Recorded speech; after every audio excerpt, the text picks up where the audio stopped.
The smell of smoke never really leaves her. Even 3 years later, when the warehouse in Queens only carries the dust of old boxes and engine oil, Eileen Walker can still taste burning wood at the back of her throat. It comes in flashes, like after images burned into her mind, the night her entire world went up in flames.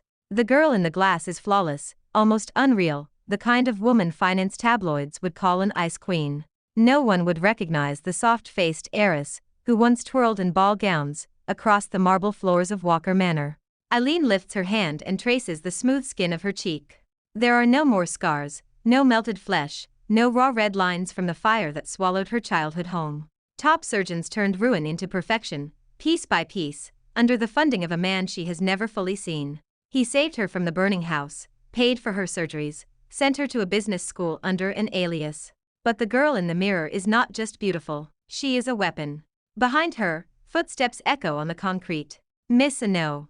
The butler corrects himself with a faint smile that dents the lines around his mouth. I suppose I should say, Miss Serena now. His name is Charles Harris, but in her memory he will always be simply the butler, the one who lifted her onto horses when she was 5, the one who stood beside her father during every shareholders' meeting like a quiet shadow. Now his hair is fully gray, and his back bends from years of carrying secrets. In his trembling hand, he holds a thick envelope. Charles steps forward and hands her the envelope. A golden crest sits in the center, one she knows as well as her own heartbeat. Walker Manor. Victor is holding a celebration. Charles says quietly. He is inviting half of New York's financial world to drink champagne in the house he stole. Fire flickers behind her ribs. She sees it again, the night sky painted orange, the windows of the manor glowing like eyes. She remembers her father pounding on the locked study door, her mother screaming her name, Victor Walker's voice outside, tight with fake panic as he told the staff to call for help. She remembers smoke filling her lungs, the world narrowing to heat and darkness. She remembers cold hands pulling her out of the wreckage, a stranger's face above her, blurred by tears and oxygen masks. Her fingers curl around the invitation until the thick paper bends. 3 years. Eileen murmurs. He thinks the city has forgotten. To the public, your parents died in an unfortunate accident. Eileen lifts her gaze back to the mirror. Then a voice beside her hospital bed, low and steady. She never saw that man clearly. Only his hand wrapping around hers, warm despite the chill of the hospital room. A metal ring at his finger, a small cross engraved inside the band. When she speaks, her voice is ice.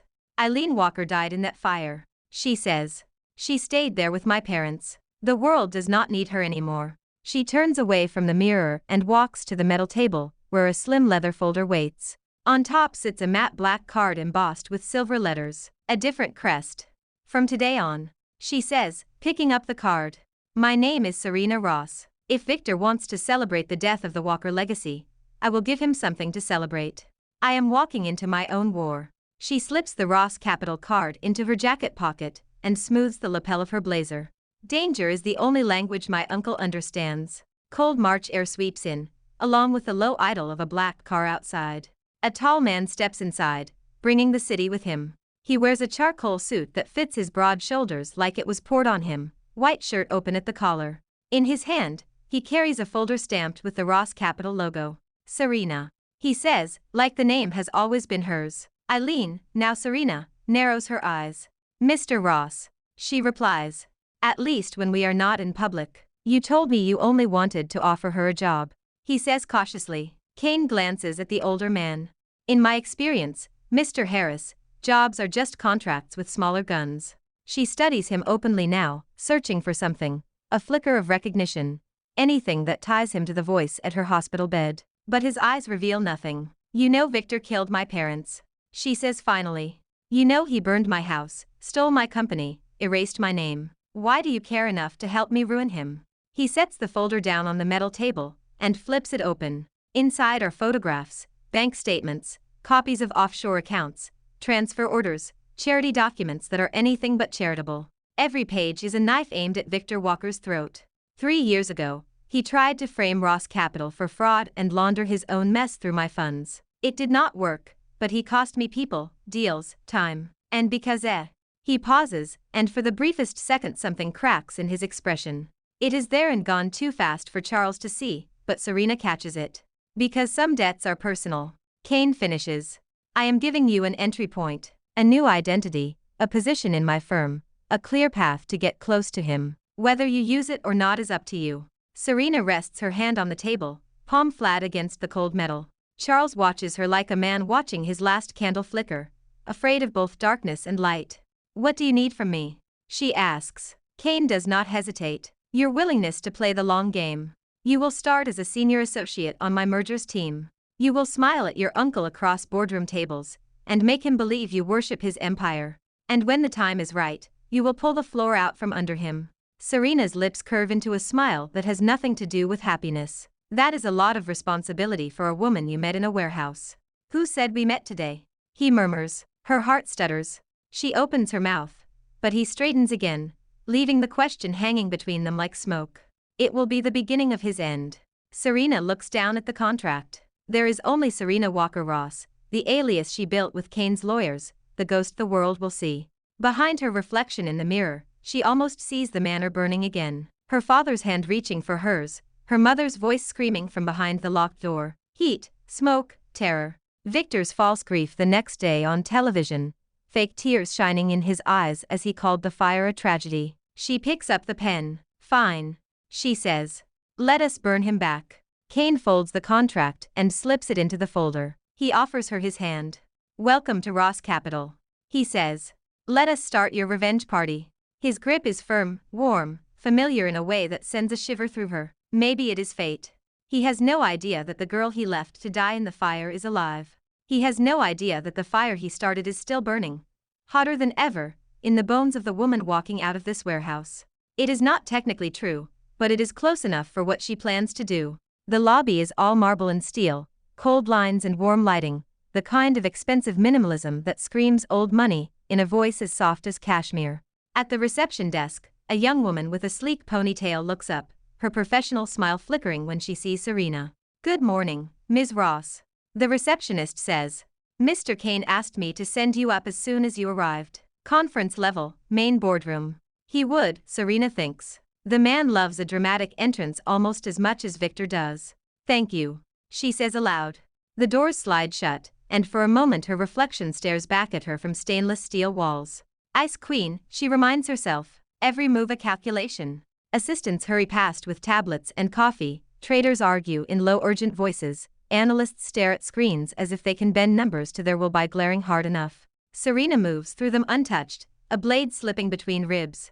When she enters the main boardroom, the conversation inside stutters, then slowly resumes at a lower volume. The table is long and glossy, lined with partners and senior executives in dark suits. To his right is the firm's chief operating officer, a woman in her 40s with short hair and sharper eyes. Everyone, this is Serena Ross, our newest senior associate. She will be leading point on the Walker Holdings file. She used to bow under that weight. Now she meets it head on. The coup arches a brow, amused. Kane gestures to an empty chair midway down the table. They dive into numbers. Walker Holdings, Victor's flagship, is preparing a new bond issue to fund an acquisition spree. Several banks are competing to underwrite the deal. Ross Capital is officially on the outside. But unofficially, Kane has already found a way in. Under the layers of polished language, she sees what Victor is really doing. The same patterns he used to gut the original Walker Group. She sees the weak joints in his construction like cracks in cheap glass. Victor is overleveraged, she says. He is dressing it up as aggressive expansion, but his cash flow is thinner than he wants anyone to realize. If we position ourselves as the cautious voice in the room, we can make him think we are the only ones who truly understand his vision. He wants to feel smarter than every banker he meets. A gray-haired partner snorts. Serena smiles sweetly. Because I have spent most of my life watching men like him lie, she says. They all believe they are the exception. Kane taps his pen once against the table. We play the cautious ally. We give him enough rope to feel comfortable. When the time is right, we close the loop. Confidence is cheaper than experience, Serena replies. I have both. I like you already. He thinks sleep is a rumor. Kane sets up a preliminary meeting with Victor's team, framed as an informal, exploratory discussion. The meeting is scheduled for the next evening, at a private club in Midtown Manhattan where membership is measured in billions. You do not need to see him so soon. Serena stares at the event itinerary glowing on her screen. She pictures his face as she last saw it by daylight, lit by the flicker of camera flashes at her parents' funeral, turned down in a perfect imitation of grief. I spent 3 years rebuilding this face so I could look him in the eye without him knowing who I am. She says quietly. I am not wasting that. Charles sinks onto the couch opposite her with a soft groan. You were always stubborn. He murmurs. Just like your father. Oil paintings line the walls, each frame thick enough to pay a year of rent in half of Queens. Her hair is swept into a sleek chignon, her makeup all shadowed eyes and sharp lines. Perfect. Kane meets her at the entrance to the private lounge reserved for the meeting. He wears a black suit this time, tie perfectly in place, but his top button is still open like he refuses to let any collar choke him. I am just trying to be a good employee. Trust me. He says, leaning closer. You are more than good. She covers it with a smirk. We are about to shake hands with the man you hate. That is exactly why I am focused. He has aged, but not much. Time has added weight to his shoulders and deepened the lines around his mouth. But his hair is still thick, his suit still impeccable. Serena's nails dig into her clutch. For a breath, she is 21 again, smoke in her lungs. She hears her mother calling her name, feels her father shoving her toward the window. Then Kane's hand brushes the small of her back, grounding her in the present. Remember, he says softly. To him, you are a stranger. Victor turns to her, eyes sharp and assessing. When he smiles, it is all charm and teeth. Ms. Ross, he says, taking her hand. I have heard a lot about you. Ross Capital must be very proud. Serena returns his grip with just enough pressure to remind him she is not fragile. Pride is expensive on Wall Street. She replies. He laughs. Spoken like a true shark. Tell me, have you ever considered working with a real empire? Kane's jaw ticks, but he says nothing. And what empire would that be? Walker Holdings, of course. Victor says smugly. We are about to enter a very aggressive phase of growth. I could use bright people like you, but they are cautious. With me, you could fly. Cautious, Serena thinks. But she keeps her expression neutral. Truly. Fires, restructurings, inheritance drama. I try not to put my resume over open flames. One of the rival bankers snorts. Victor's smile freezes at the edges. Every old family has them. I just find it fascinating. For a terrifying instant, she wonders if she pushed too far. If some instinct in him will recognize her behind the new face and polished accent. Kane steps in, his tone smooth. With you as the hero, I am sure it will. He says. Shall we sit? The rest of the evening is a careful dance. He basks in the attention, preening at every chart that shows his empire expanding. He hears what he wants, the echo of his own ego. At one point, when the others are caught up in a debate about bond spreads, Victor leans close to Serena. You remind me of someone. He says quietly. A girl I knew a long time ago. She had that same stubborn look in her eyes. She schools her features into mild curiosity. Did she work in finance too? She asks. No. Victor says. She was born into it. Life cured her of that. Instead, she smiles. Life has sharp teeth, she says. Kane sits beside her, jacket open, tie loosened, a familiar end-of-day disarray. You did well, he says. Yet. Do you think he suspects? Serena asks. He suspects everyone. Kane answers. But no, he does not know who you are. He is arrogant, not psychic. Serena exhales slowly. Let him keep underestimating me. It will hurt more when he falls. She turns her face to the window. She lifts a hand and draws a tiny shape on the fog her breath leaves behind, a flame with a line through it. A promise. Kane watches her do it, something unreadable in his gaze. Serena. He says softly. She looks at him. When this is over, he says. When Victor is sitting behind bars and Walker Holdings is back where it belongs, what will you do? She hesitates. No one has asked her that before. What comes after revenge, when the only thing holding you together is the promise of it? I hope you find something more than sleep, he says. Because when this is over, you will still be here, and you deserve more than a life built around a man you hate. His words lodge somewhere in her chest, uncomfortable and warm. She looks away again, unwilling to let him see how much they shake her. Inside the car, the first round has been played. Rain slams against the windows of Serena's office like impatient fingers. The city outside is a blur of gray and red taillights, taxis inching through rush hour traffic. Inside, the glow of her dual monitors paints her face in cold blue. On the other, a series of messages scroll down a secure encrypted chat window. Adjuster mentions strange locked room. Requested second inspection. Request denied by Victor's office. Good. Then she switches to another window. This chat is not labeled with a name, just a single letter R and an icon of a white snake. It is a burner account routed through a maze of servers.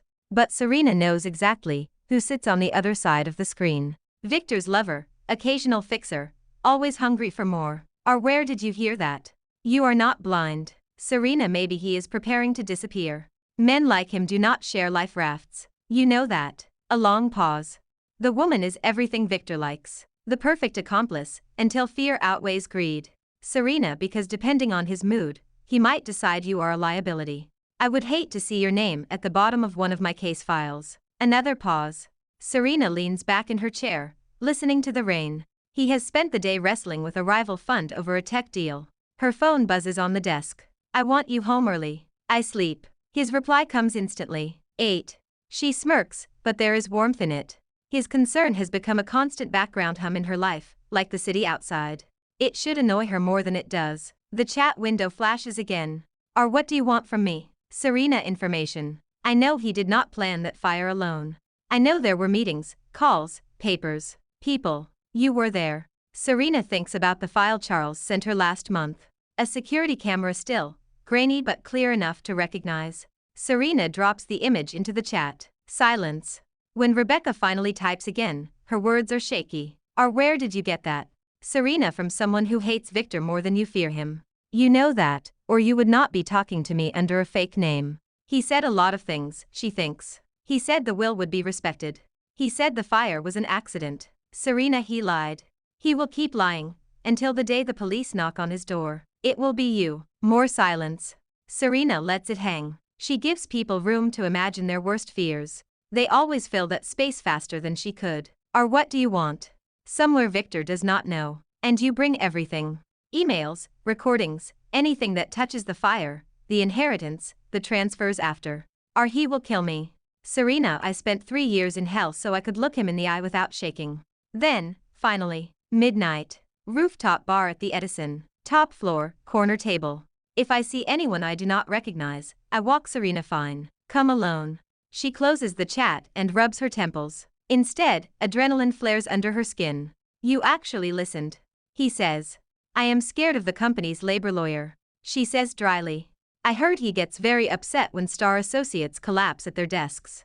Fear of lawsuits is healthy. He steps aside so she can pass, then falls into step beside her. So, how many sins did you uncover today? He has gotten used to people looking away. I do not look away. Kane says quietly. I know. She answers. That is why I am here. In the underground garage, the air smells of oil and concrete. Stay here. Kane says. Then everything happens at once. He raises a knife, rushing toward Serena with a hoarse shout. Time slows. Serena sees the blade, the cheap leather of his gloves.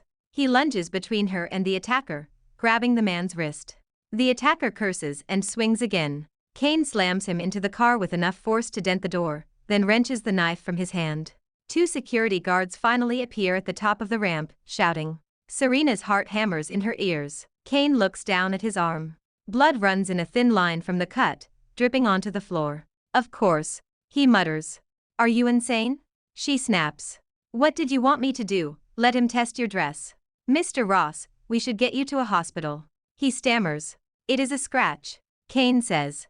He tears a strip from his shirt cuff and wraps it around his arm with practiced ease. It is not the first time he has done this, Serena realizes. She steps closer, jaw tight. Let me see. He holds still as she unwraps the makeshift bandage. Still, anger flares hotter. Probably. Kane agrees. Which means your little dance at the club rattled him. You are officially on his radar. You just want it on your terms. Their eyes meet. All she sees is this man standing between her and danger, blood on his sleeve, because he moved faster than she did. Why? She asks. Why would you do that for me? He hesitates. The driver retreats discreetly to give them space. Kane exhales slowly. Because I made a promise, he says. A long time ago, in a hospital room that smelled like antiseptic and burnt hair. Serena's breath stops. Kane's mouth twitches. I remember your voice. She says. It is hard to forget the first person who tells you that you are allowed to live angry. He looks at her then, fully, no walls, no distance. I figured if you were that stubborn, the world would be less interesting without you. Her throat burns. You saw my parents die. I saw him stand outside and pretend to panic while his brother and sister-in-law screamed inside. She does not have time for tears. Kane's eyes sharpen. You are not my father. But I am the idiot who just got stabbed for you, so I think I get at least one opinion. The tension breaks for a second. We will do it my way, she says. You can glower in a corner where she cannot see you. He studies her, then nods. Fine, he says. I am not losing you to some hired thug in a stairwell. That night, long after Charles has bandaged Kane's arm properly and scolded both of them in equal measure, Serena sits at her small kitchen table, phone in hand.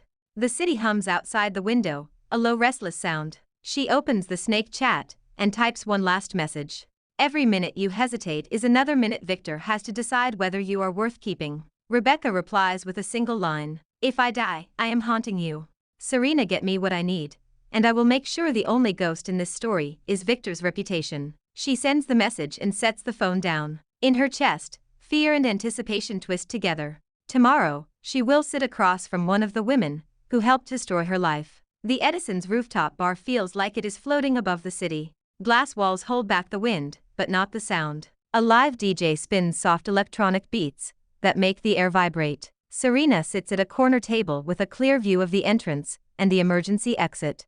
Her hair falls loose around her shoulders, a deliberate choice. A waiter sets a club soda with lime in front of her. She steps out of the elevator wrapped in a beige trench coat too thin for the chill. Her heels are high, her legs bare, her blonde hair piled into a messy bun that probably took an hour to make look effortless. There is a tremor in the way she scans the room, a twitch at the corner of her mouth when she spots Serena. Serena lifts a hand. Rebecca hesitates, then crosses the bar and drops into the seat opposite her. Fine lines at the edges of her eyes, a faint tightness around her mouth. Fear is a fast-aging agent. We both know that.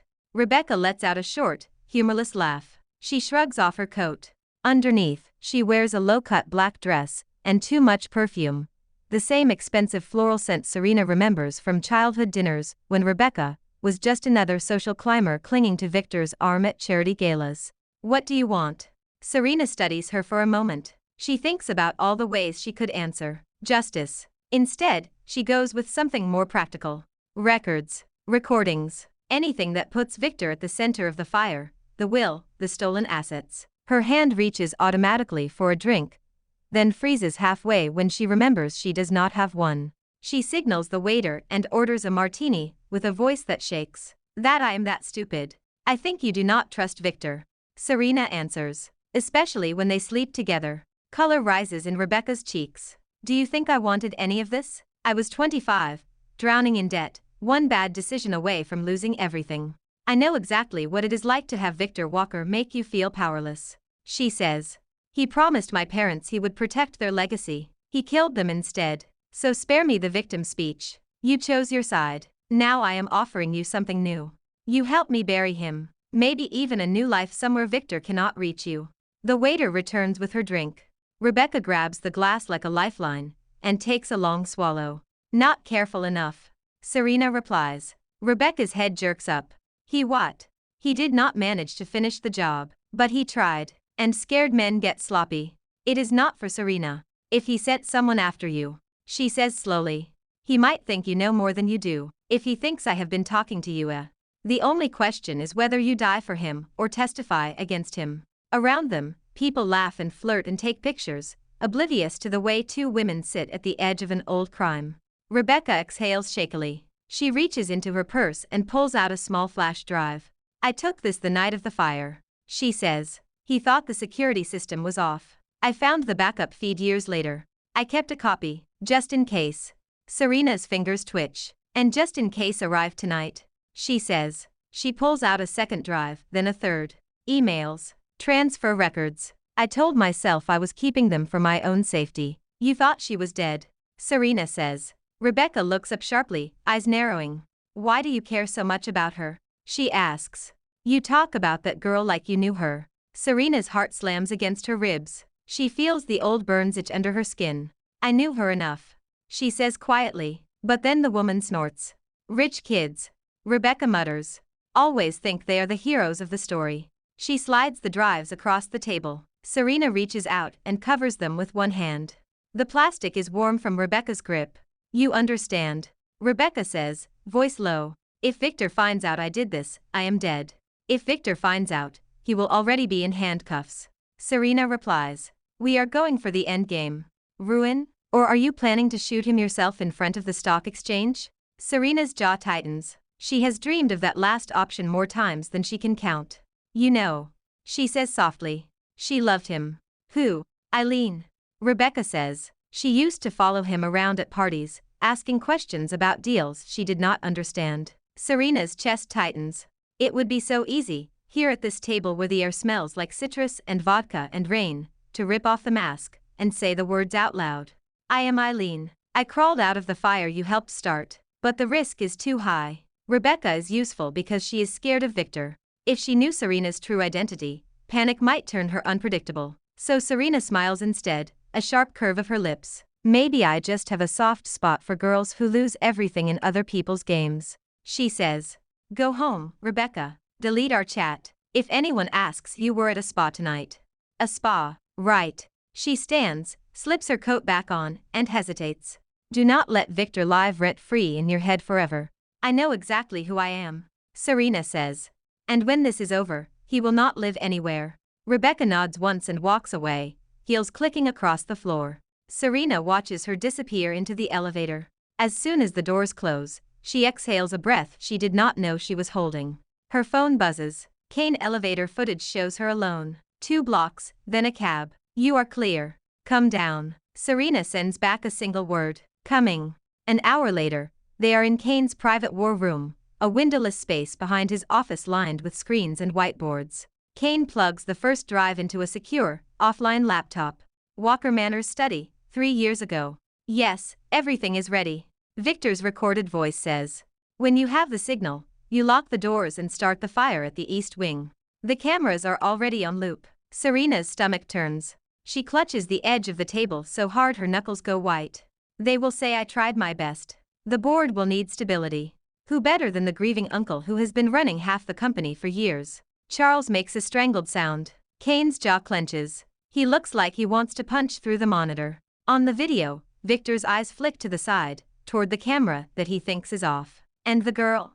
The voice on the other end asks. She is a child. I doubt we will have to. Serena's vision blurs. The image freezes on Victor's face, mouth twisted into a smirk. Combined with the transfer records and the will Charles found, the district attorney will salivate. Charles wipes his eyes. You kept looking. You found the pieces I could not reach. Kane turns to her. What do you want to do? He asks. We can send this anonymously. Let the law take it from here. Serena stares at Victor's frozen face. Her reflection smudges the screen, ghosting over his shoulder. No, she says. I am not letting him slip into a courtroom quietly. The world will see him for what he is. 3 years since he stole everything. He wants speeches, cameras, champagne. We will give him all of that. But the script will be mine. He will be ready for anything. He will be ready for praise. Serena says coldly. He will not be ready for me. Kane leans back, thinking. If we do this at the event. He says slowly. We need everything in place beforehand. The district attorney on standby. Arrest warrants ready. Media tipped off without knowing what they are about to see. There will be chaos. Chaos is where masks fall off. You understand. He says quietly. Once you step onto that stage as Eileen Walker, there is no going back. She touches her face. The surgeons gave her a new life, but that life was never meant to be quiet. Kane's expression softens, just a fraction. Then we make sure you do not fall with him. He says. We will plan every move. His speech is in his pocket, full of pretty words about resilience and family and legacy. Champagne flows. Music swells. None of the guests notice the additional cables tucked behind the speakers, the extra feed running from the projector to a van parked discreetly outside. When Serena steps into the ballroom, every hair on her arm stands up. The smell is different now, replaced by polish and perfume. But in her mind, she still sees soot on the ceiling, hears beams cracking. Her dress tonight is black, simple, the neckline severe. Kane appears at her side, hand warm at the small of her back. Are you ready? He murmurs. No, she says honestly. That is my girl. The program unfolds as planned. Victor plays the benevolent patriarch, smiling at all the right places, laughing at his own practiced jokes. Serena watches from the crowd, fingers running over the small remote hidden in her palm. One click, and the projector feed will switch from his slideshow to something else. The district attorney stands near the back, plain black suit, expression neutral. He spoke to them in advance, skeptical until he watched the video. Now he waits, hands clasped behind his back, ready to move. Victor lifts his glass. To family. He declares. Serena almost laughs. The hypocrisy is so thick she could choke on it. The master of ceremonies steps up to the microphone. Victor moves toward the stage. Kane's fingers brush Serena's. This is it. No masks. Serena inhales once. The room shifts when Serena walks toward the stage. The master of ceremonies falters, caught between habit and confusion. Victor freezes with one foot on the first step, smile still plastered on his face. Mr. Walker, Serena says, her voice carrying easily through the sound system, as she takes the microphone. Since tonight is about family, perhaps you will not mind if another Walker says a few words. A hush falls. The cameras tilt, lenses hungry. Ms. Ross, he says. I appreciate your enthusiasm, but this is hardly the time for surprises. He remembers her face from the club, the sharp tongue, the way she mentioned the fire. He senses a storm. On the contrary, she says calmly. She lifts the remote in her left hand and presses the button. The slideshow behind them flickers. Gasps ripple through the crowd. Victor turns, frowning. This is some sort of technical problem. He says. Turn that off. No one moves. Then his own voice fills the speakers. Yes, everything is ready. The staff is dismissed for the night. The room goes dead silent. On screen, a younger Victor leans against his desk, phone to his ear, eyes glittering. Serena watches the crowd as much as the video. She sees confusion, then dawning horror as the conversation continues. She hears every word again, but this time, so does everyone else. By the time Victor casually dismisses the girl as soft and unlikely to survive, several guests have their hands over their mouths. Someone whispers, "Oh my God." And the words spread like smoke. Victor lunges toward the projector, but Kane is already there, blocking his path with a friendly smile that does not reach his eyes. Careful, Kane says softly, too quiet for the microphones, but loud enough for Victor. You do not want to trip. Everyone is watching. The video ends on Victor's smirk. The screen freezes. Serena steps forward again. That the beloved chairman and his devoted wife died in an electrical fault. That their grieving brother stepped up to save the company. The silence is so complete she can hear her own heartbeat. He locked my parents in their study, set fire to their home, and watched them burn. A collective gasp. The district attorney's face remains carved from stone as he nods once to the officers at the edges of the room. Victor recovers his voice. Get her out. Two uniformed guards move toward Serena. Before they can touch her, Kane steps between them, badge flashing in his hand, one she has never seen before. Stand down. He orders. District Attorney's office. He had told her he would coordinate. He did not mention he was carrying credentials. Victor's eyes bulge. You cannot do this. He sputters. This is slander, fabricated by my competitors. Serena laughs, a short, sharp sound. He hits another key. Emails flash across the screen, blown up so big that even the people at the back can read the subject lines. Internal memos about restructuring, each signed by his hand. This is documentation. So you killed for it. Rebecca stands near the bar, pale and trembling, flanked by two plainclothes detectives. When Serena says his name, he lifts his chin. Victor stares at them, shock warring with fury. You. He says to Rebecca, voice dripping venom. You ungrateful little leech. I watched you betray him. The words hit Serena like a fist to the chest. Her eyes sting. She will not cry here, not in front of the man who took everything. Victor turns back to her, rage boiling over. You think you understand this family? Serena lets him rant. Let him underestimate her one last time. I was not supposed to understand. You counted on me dying before I ever learned the truth. She reaches up and removes the simple mask she has worn all night, a thin lace piece Kane insisted on as a nod to the party's theme, some nonsense about masquerades. Her hair falls back from her face. She meets Victor's eyes head on. My name, she says clearly, is Eileen Walker, your niece. People shout, chairs scrape, cameras flash like lightning. For a second, Victor's face drains of color. You died. You were too busy practicing your grief for the cameras to notice. His mouth opens and closes. Around them, guests whisper, matching the angles of her face to old photos they once saw in society pages, the softer version of the girl she used to be. You have the right to remain silent. Officers move in. Cuffs glint in the light.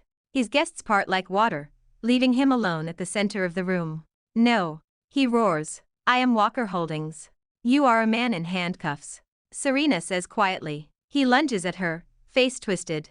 The officers take over, dragging Victor back, forcing his hands behind him. You will lose everything. Victor hisses at Serena as they pull him away. I am taking back what my parents built. You had your 3 years of glory. My turn now. They haul him away. The party is over. The adrenaline that held her spine straight on stage drains out of her in a rush, leaving her exhausted. Charles brings her a glass of water. His hands are as unsteady as hers. You did it. He says, voice raw. You really did it. Her reflection shivers on its surface. Grief. Charles says softly. They are twins. He has spent the last hour answering questions from the district attorney and making sure their evidence is secure. Victor is on his way downtown. Kane says, even his lawyers cannot spin this. Serena nods, but her eyes drift to the window. The scars of that night are etched into the stone as surely as they are into her skin. Tonight, I watched him get dragged out. I should be happy. You exposed him in front of his entire world. Kane says. He lost everything he stole, and then some. He will spend the rest of his life behind bars. Miss Eileen, he says, using her real name with shaky pride. There is one more thing you need to know. The will. Your father left everything to you. Victor's control is invalid now that his crimes are public. The board will not have a choice. They will have to reinstate you as majority shareholder. Serena laughs, a tired sound. A burned girl with a new face and a public vendetta, she says. And you are the ultimate comeback. He crosses the room and kneels in front of her, hands resting lightly on her knees. It is a strange posture for a man like him, one she does not take lightly. Listen to me, he says. For 3 years, your life has been defined by what Victor did. Tonight, you ended his chapter. Tomorrow, you start yours. You get to decide who Eileen Walker is, not as a victim, not as a ghost, but as a woman who chose to walk out of hell and build something new. Her eyes shine.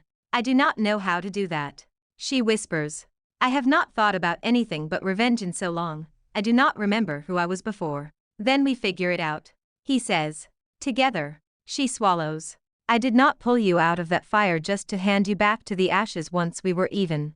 I want to see what you do when you are not looking over your shoulder. I want to be there when you laugh at something stupid and small instead of someone else's downfall. Despite everything, she smiles. A real smile, fragile but real, and very stubborn. For the first time in 3 years, it does not taste like smoke. One day at a time. One day at a time. He echoes. Downstairs, the last guests trickle out under the watchful eyes of police. News alerts ping across the city, Victor Walker's name trending for all the wrong reasons. Somewhere in a holding cell, he is pacing like a trapped animal. For the first time, the walls do not belong to him. Upstairs, in a room that once held bedtime stories and birthday parties, a girl who died in a fire sits in the body of the woman she became and finally, slowly, lets herself believe that she is alive. It smells like fresh paint and roses. The charred beams of the east wing are gone, replaced by clean white plaster and glass. Some are old, salvaged from storage and lovingly restored. Her mother holding a toddler Eileen in the garden. Some photos are new. Eileen stands in the grand hall, no mask, no alias. Outside, cars pull up one by one as guests arrive for the reopening ceremony. It is not about revenge. It is about the house. Charles appears at her side, dressed in a crisp suit that seems to straighten his shoulders. She smiles at him. Are you? Do not say that. She scolds gently. I am not letting you go anywhere. He pats her hand. Voices swell outside. The board of Walker Holdings, now restructured under her control, files in with cautious respect. Partners from Ross Capital arrive, mixing with analysts and employees who built their careers under Victor's shadow and now work for his niece. His hair is slightly damp from the rain outside, a few drops still clinging to his shoulders. When he sees her, he stops. For a second, the room, the guests, even the noise fall away. You look He starts, then laughs softly. You know what, there is no safe word here. She grins. He crosses the space between them and takes her hand, lifting it to his lips in an old-fashioned gesture that makes heat crawl up her neck. My father used to say that a company is not defined by who sits at the head of the table, but by who sits around it. She says. From today on, they will echo with something else. With questions, with disagreement, with ideas. With the sound of people who are no longer afraid. The applause is loud and warm. Eileen feels it wash over her like sunlight. It is her favorite place, newly restored. Fire could not kill it. Nothing could. She stands under its branches and opens the velvet box Charles gave her earlier. Her mother's wedding band. They found it in the rubble months after the trial, fused to a piece of melted floorboard. "Hi," she murmurs, looking up at the sky. "You can stop worrying now." She smiles. For the first time, the memory of her parents does not feel like a weight. She knows that stride. "Talking to ghosts again?" Kane asks, coming to stand beside her. "You should listen. Are you here to escort me back to the party, Mr. Ross?" Her heartbeat stutters. "Kane." She starts. "A year is not long, but I have known you longer than that. I have watched you rebuild yourself, piece by piece. So this is not fast. This is overdue." He opens the box. Inside, a diamond catches the light, simple and elegant, set on a band that looks like it could cut glass. "I could tell you that seeing you sit at your father's desk made something in my chest finally unclench. The truth is simple. I want a front row seat to all of it. So." He drops to one knee on the gravel, not caring about the dirt on his suit. He looks up at her like she is the only solid thing in the universe. "Eileen Walker," he says. "Will you marry me?" Her vision blurs. She has spent so long building walls, she is not sure what to do without them. "You know I come with a lot of baggage." She manages. "An uncle in prison, pictures of me screaming on the front page. I come with a lot of security footage," he says dryly. "Shady contacts." She laughs through her tears. He grins. She bites her lip. The ring in the box shines like a tiny piece of captured light. Behind Kane, the manor stands tall, windows reflecting the clear sky. Messy, complicated, but hers. "I will marry you." He slides the ring onto her finger, just above her mother's band. It fits perfectly, like it was meant to sit there all along. He stands and pulls her into a kiss. It is not the desperate kind she once imagined, born of fear and adrenaline. It is slow, steady, full of all the days between the fire and now. When they break apart, she rests her forehead against his. "Do you ever think about the first night?" she asks. "The fire? Every time I close my eyes," he admits. "But tonight, for the first time, I am thinking more about this moment than that one." "That seems like progress." She smiles. "Progress," she echoes. "I like the sound of that." They walk back into the house hand in hand.